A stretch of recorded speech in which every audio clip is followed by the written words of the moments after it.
ikaze kuri tubicano matinati mwaye kaze ni mu kiganiro ibyumvo ku ngingo zitandukanye.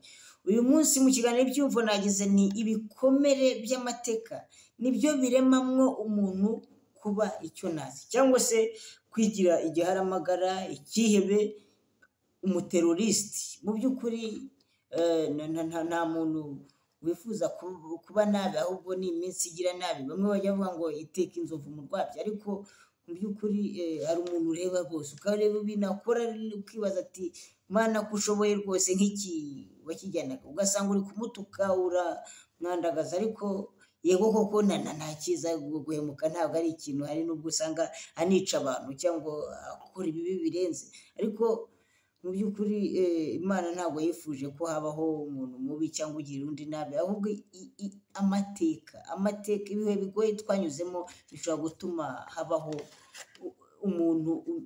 umuntu wabinyuzemo abaho ameze ukundi kuntu. Rero hari ababasha kubikavaringa bakaba muri ayo mateka agoranye, baragiriwe nabi, nta n'ubumuntu beretswe, ariko bo bakagerageza kwibibamo urukundo n'ubumuntu, bakabana kandi bakaba abantu bazima. Ariko abo byarenze bagira nabi. Usanga rero muri ayo mateka harimo, burya mu mateka ashobora kubyara ikibi cyangwa se abantu babi bameze nk'ibiharamagara, ahandi hava ibyihebe n'iki.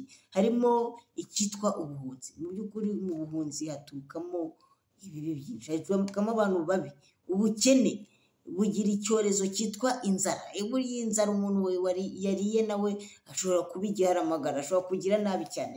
Ni benshi cyane nzi rwose, n'ubu kugira ngo uzabegere biragoye. Babana n'umunabi wagiye ukabokama, bafite umujinya, bimitse umujogonyoko, bafite ubugome burenze ukwemera. Mu by'ukuri ubuhunzi ni ikintu twese tuzi ko nta cyiza cyabo. Ubuhunzi nta cyiza cyabo. Rero umuntu wabubayemo ubwo byanga bikunda yahuyemo n'ubukene bumuteza inzara, urumva inzara yamuririyemo. Ubuhunzi nibwo bubyazamo ibyihebe by'abandi cyangwa se inyeshyamba, usanga zihora intagondwa, havukamo intagondwa zihora ziteza umutekano mu baturage. Kandi ubwo urumva inyeshyamba iyo zigeze mu baturage, benshi murabizi amateka twayanyuzemo, nta cyiza cy'inyeshyamba. Hashobora kuvukamo ikibi mu buhunzi, mu bukene havukamo ikibi. Nk'ubu ndatanga nk'urugero, nk'ubu tujya twumva ngo akenshi mu byihebe bya mbere tubona ku isi bituruka mu Barabu. Kuki mu Barabu ariho haturuka abantu b'ibyihebe? Mu by'ukuri ibikomere by'amateka cyangwa se hari ikintu cyitwa gutotezwa, kutagirirwa urukundo n'abantu bawe cyangwa na sosiyete uvukiyemo, nabyo bishobora gutuma ubigiharamagara. Kuki rero Abarabu nibo bantu tuziho ngo ibyihebe byinshi, nibo bantu baduye ibintu hari by'ubwihebe bukabije. Ariko iyo ugiye kureba mu mateka, kuko mu mateka yabo nawe uri bo hari ukundi kuntu wakiyumva, nawe hari ukuntu wamera.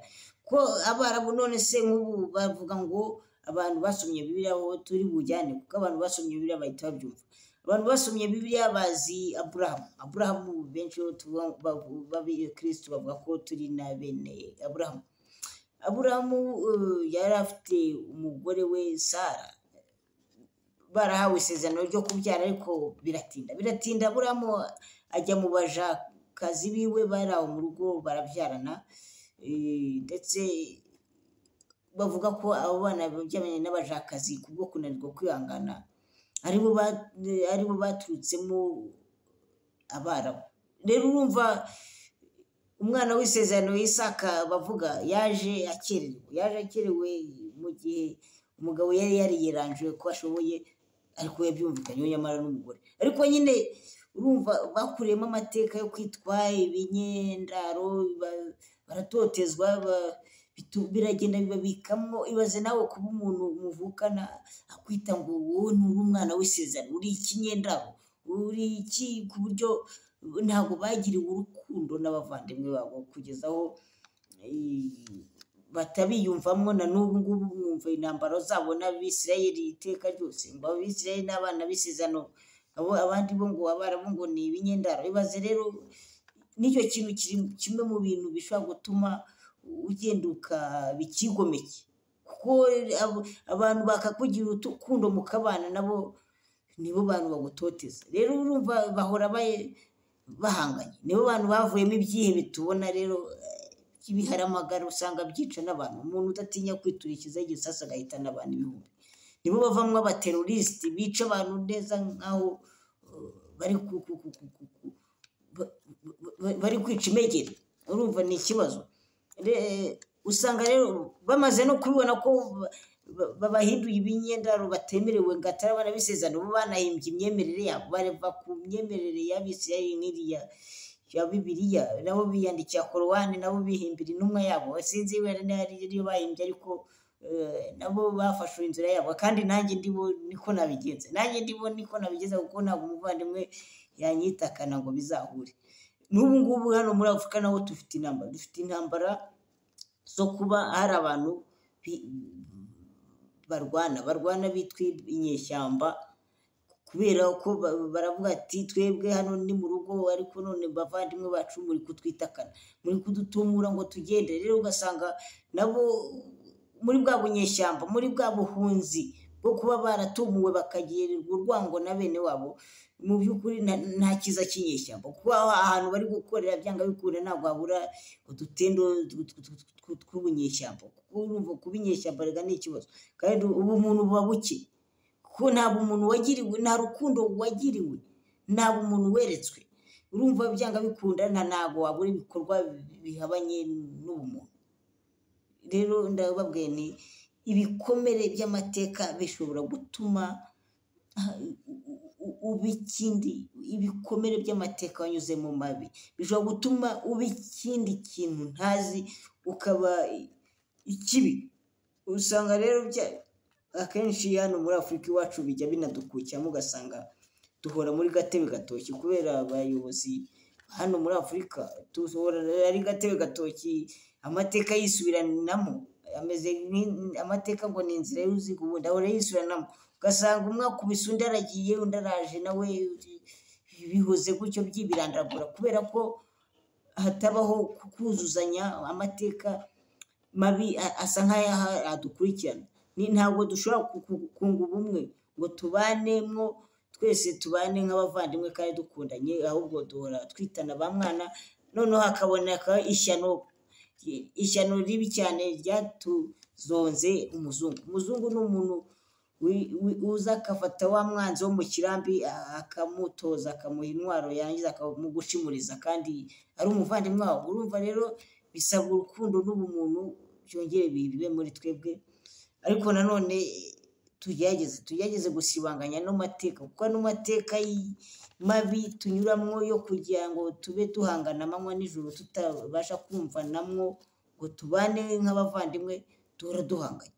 Rero ni ikibazo gikomeye cyane. Nibwo nagiraga nti ibikomere by'amateka bishobora kukuremamwo ikindi kintu, bitewe ko tubona ibyihebe byinshi. Ntabwo nagira ngo rero nujya ujya gucira umuntu urubanza ngo kiriya kintu kigize ibiki, ujye ubanza umenye amateka, kuko amateka twanyuze muri maremare cyane. Nk'ubu mfite umuvandimwe wanjye inzara yishe, yaramwishe, agezeho bigeraho naho aza kwiba ku buryo aho agera muri resitora yamara kurya agateza intambara. Polisi yarafunze, yararushye, mbese yabaye igiharamagara, bayirwa guhemuka n'iyo ntero, nta cyiza cye, bitewe n'amateka mabi. Mu by'ukuri rero uretse Nyagasani twirinde amateka mabi, kandi kuyirinda bisaba kubana twese tugirana urukundo, kandi urukundo rukaturemamwo kuba abantu bumvikana, tukumvikana, tukirinda ko hagira abahengamirwaho bakajya mu mateka, bakajya mu bihe bibi, bakangwa n'abandi. Kuko usanga abo twanze, basa nk'aho dutaye hanze, nibo bantu bongera bakaza bigahora bigaruka ko nabo baje bazanye ya nzara n'ubukene n'iki, barongera nabo bakoza ibindi bishya bibi cyane, nuko bigahora gutyo duhora duhirikana mu by'ukuri dukwiye kujyana urukundo, ushonje tukamugaburira kugira ngo atazava havukamo ikindi kintu ugasanga turi kurogirita. Rero mu by'ukuri tubanemo, kandi ntitugacirane urubanza n'uwo muntu cyo ukora wa mugani cyaramagara, sinzi uko wajya hangara ngo uranakigarurira ibintu, uretse Imana yonyine igena ibizi, niyo ushobora kukigarurira, nawe ushobora kucyegera kikakumena. Noze umuntu udatinya kwiturikizaho ibisasu arica 1, 2, 5, 10 veni, urumva uwo muteroriste wamutinya gute? Uretse Imana yonyine. Gusa nyine buri muntu wese ubona w'ikibi aba afite imvo n'imvano y'aho byaturutse, kandi usanga ari mu mateka mabi yanyuzemwo, urwango yagiriwe muri sosiyete yavutsemo, agasanga ntabwo bamwishimira cyane, nabyo bishobora gutuma umuntu avamwo ikindi kintu. Rero ubwo nako najya ngo nkanyuzeho, ubundi murakarama.